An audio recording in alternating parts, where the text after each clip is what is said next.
തന്നെ ക്രൂരമായി മർദ്ദിച്ചെന്ന മുൻ മാനേജറുടെ പരാതിയിൽ നടൻ ഉണ്ണി മുകുന്ദനെതിരെ കേസെടുത്ത പോലീസ്. കൊച്ചി ഇൻഫോ പാർക്ക് പോലീസാണ് കേസെടുത്തിരിക്കുന്നത്. ഉണ്ണി മുകുന്ദന്റെ മുൻ മാനേജറായ വിപിൻകുമാറാണ് നടൻ തന്നെ മർദ്ദിച്ചെന്ന ആരോപണവുമായി രംഗത്തെത്തിയത്. നേരത്തെ തന്നെ പരാതിക്കാരനായ വിപിൻകുമാറിന്റെ മൊഴി ഇൻഫോ പാർക്ക് പോലീസ് രേഖപ്പെടുത്തിയിരുന്നു. അതിന് പിന്നാലെയാണിപ്പോൾ നടനെതിരെ കേസെടുത്തിരിക്കുന്നത്. ഉണ്ണി മുകുന്ദൻ വധഭീഷണി മുഴക്കിയെന്നാണ് പോലീസ് രജിസ്റ്റർ ചെയ്തിരിക്കുന്ന എഫ്ഐആറിൽ രേഖപ്പെടുത്തിയിരിക്കുന്നത്. കരണത്തടിക്കുകയും തടഞ്ഞുവെക്കുകയും അസഭ്യം പറയുകയും ചെയ്തുവെന്നും എഫ്ഐആറിൽ രേഖപ്പെടുത്തിയിട്ടുണ്ട്. ടൊവിനോ തോമസ് നായകനായി എത്തിയ നരിവേട്ട എന്ന സിനിമയെ പ്രശംസിച്ച് പോസ്റ്റ് ഇട്ടതാണ് നടനെ പ്രകോപിപ്പിച്ചത്.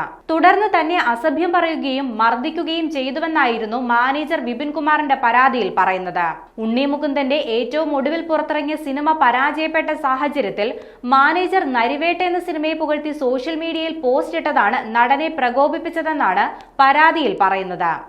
ഇതുമായി ബന്ധപ്പെട്ട തർക്കമാണ് അസഭ്യം പറഞ്ഞ് മർദ്ദിക്കാനുള്ള കാരണമെന്നും പരാതിയിൽ പറയുന്നു. തന്റെ ഫ്ളാറ്റിൽ വന്ന് പാർക്കിംഗ് ഏരിയയിൽ വിളിച്ചു വരുത്തിയാണ് മർദ്ദിച്ചതെന്നാണ് പരാതി.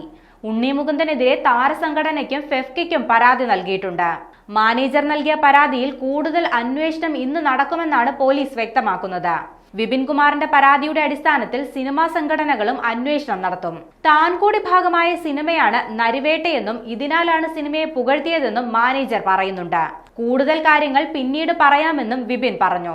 തനിക്ക് ക്രൂരമായി മർദ്ദനമേൽക്കുകയും തന്റെ കണ്ണടയടക്കം തകർത്തെന്നും വിപിൻകുമാർ മാധ്യമങ്ങളോട് വ്യക്തമാക്കി.